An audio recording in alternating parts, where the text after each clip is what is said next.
家在过年前应该也听说了0050为了保住市占龙头的地位，决定降低经理费与保管费，甚至进行拆分等消息了吧？老实说，知道这个消息后，让我这个想尝试台股但迟迟还没行动的人多了一些决心与诱因。因此，本期影片我打算趁着这个时机，好好了解台湾的市值型 ETF， 并且整理了几个新手可能也想知道的资讯，内容包括第一，市值型 ETF 的历史成绩与绩效，以及第二，两档追踪台湾50指数的 ETF 的差异，包括0050以及006208的比较，还有第三，比较完这两档差异后，实际手把手示范如何买、如何下单，开始第一笔台股 ETF 投资。如果你也一直想尝试进入台股股市，却因为各种原因还没有开始，那这期影片就跟我一起做台股 ETF 的功课吧。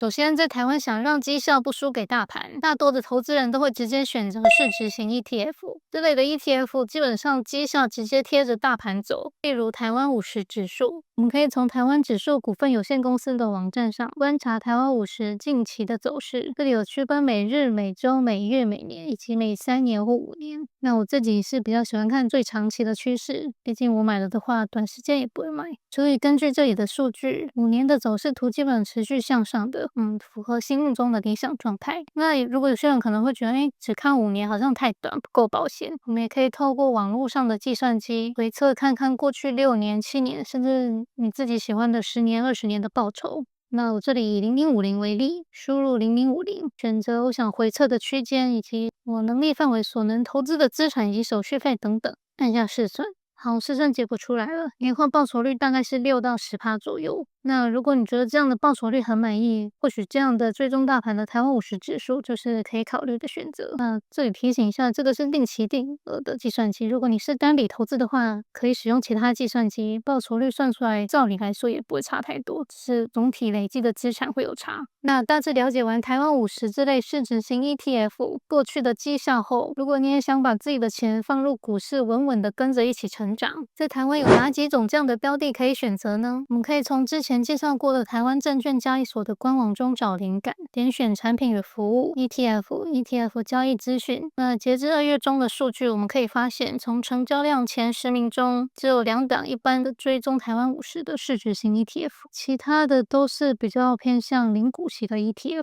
其实这让我有点意外，因为看起来似乎台湾人爱高股息胜过于市值型吗 ？OK， 那题外话，本期主题我们是了解市值型的 ETF， 因此以下的内容我们将以0050以及006208这2支为主要研究的标的，看看它们有什么不同的差异吧。首先0050目前的股价大概是在200元上下，那2003年成立至今也超过20年了，预计4月时可能会进行拆分，1拆成5，到时候200块除以5，每一股股价大概会落在40元左右。那根据刚刚证交所统计的资料，截至目前成交笔数跟成交金额都还是最高的，比另外支6208来得多。当然也有可能是因为0050成立比较早，所以它也有一些市占的优势。那另外值得注意的是，就在前几周0050也调降了经理费与保管费，我这里正好有截图到过去的费用，可以发现便宜了1半左右。再搭配1-2个月之后拆分后会更容易入手的股价，我想这也会是许多小资族真正想开始研究的一个契机吧。那接着往下滑，我们来到 ETF 的特性，可以发现0050这支 ETF 也有配息，近1年现金的股息率大概是 2.04%。不过元大下面也有写但书，这只是估算金额，实际配发金额还是会有些许差异。总之大概是这样的配息率吧。后面我们也会有更详细的配息资讯，待会再谈。那接着来到之前讲过的持股比重，第1名一样是台积电，一样占比超过1半，第2、3名也是鸿海、联发科等等，可以很容易的想见0050的股价走势大多就是随着电子半导体产业发展。那接着来到这里有一个比较详细的配息专区，点进去后我们可以看看近1年准确的配息资讯。那这里显示0050大约会在每年1月、7月除息，也就是说每半年发一次配息。这里有每单位的配息金额，像上个月1月是发2.7元。如果我们能在除息之前，也就是1月17号之前买进的话，每买1股就会配发2.7元的现金。那如果买个1张1000股，2月的时候我们就可以领到将将近2700元左右的现金，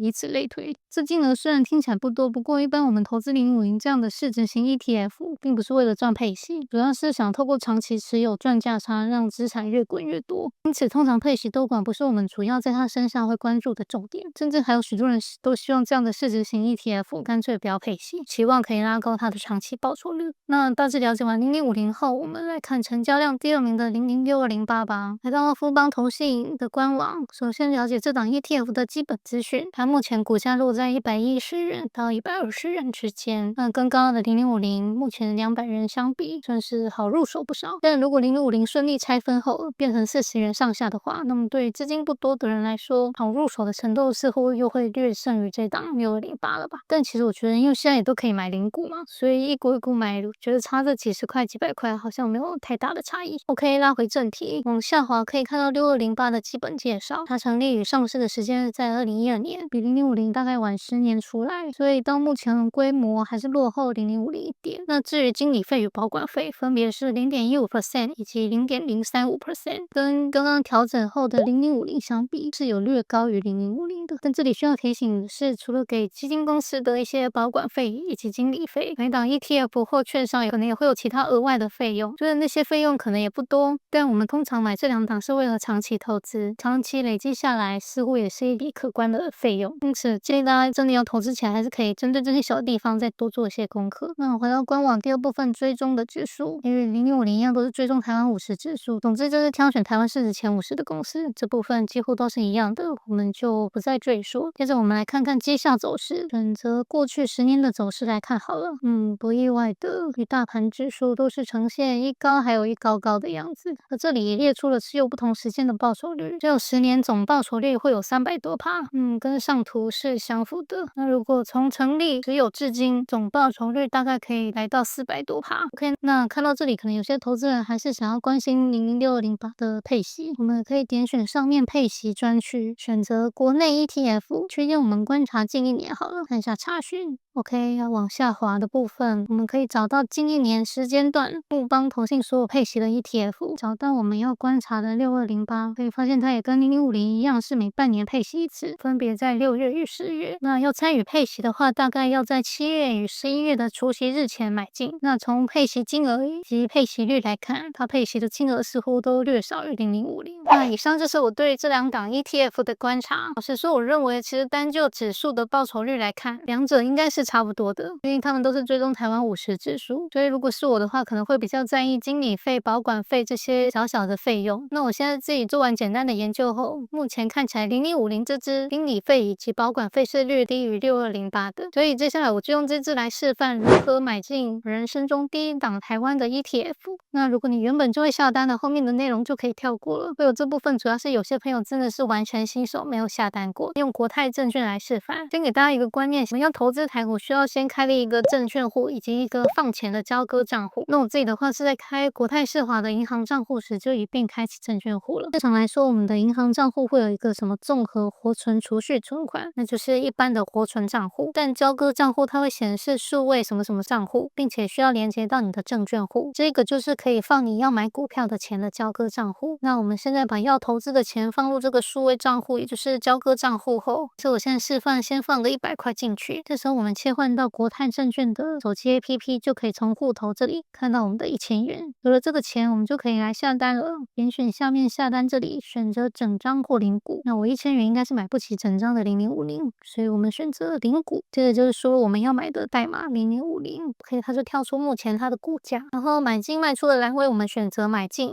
盘别选择盘中就好，不要动。交易别选择现股，其他的什么冲卖、融资、融券、杠杆的东西不懂就不要碰。下单条件我们可以选择 ROD 当日有效单，如果当日没成交，隔天会需要重新挂单。那价格的部分，我个人比较喜欢挂线下单，也就是限制它出现在我想要的价格后才会买进。例如现在价格可能是190几块，那我想要在190块的地方再买，我们就可以把这里的金额设为190。买进股数，如果你第一次下单怕花的，可以先设1股，我可以检查一下预估金额190，对应额度我想应该是借款额度吧。总之我们先不要理它，我们就专注在金额不要超过自己的交割账户里面的钱就好。那检查一下没问题就选择零股买进，这里再次跳出确认的画面，看一下没问题就确定买进，这时候就会跳出挂单成功的讯息，那这时不代表我们就已经买到了，毕竟我们刚刚设定190元才要买进。那我们可以来到账务这里，看到我们刚刚委托券商挂的单，点击进去可以看到委托成功，但成交股数还是0，代表价格还没有到我们设定的190元的目标，所以是还没有成功买到。那如果价格到达我们设定的190元成功买入的话，应该还是会再通知。好了，以上就是我个人对0050以及006208的整理与研究，并且也在最后完成了第一支台股 ETF 的挂单了。那虽然这样的市值型 ETF 长期来看会随着大盘不停的创新高，但其实还是有可能受到其中的个股啊，或是地缘政治其他等等因素的影响。因此如果真的要投资前，建议还是要做好资产配置，保持独立思考哦。OK， 以上就是本期内容。如果想了解更多投资理财的资讯，可以在下方链接约我的对谈。另外，如果你还没找到自己的被动收入建立方法，也可以在那里领取我的6大被动收入报告。最后，感谢你们的耐心观看。如果觉得本期影片对你有帮助，欢迎按赞订阅。有其他想补充的也欢迎留言。那我们下次见，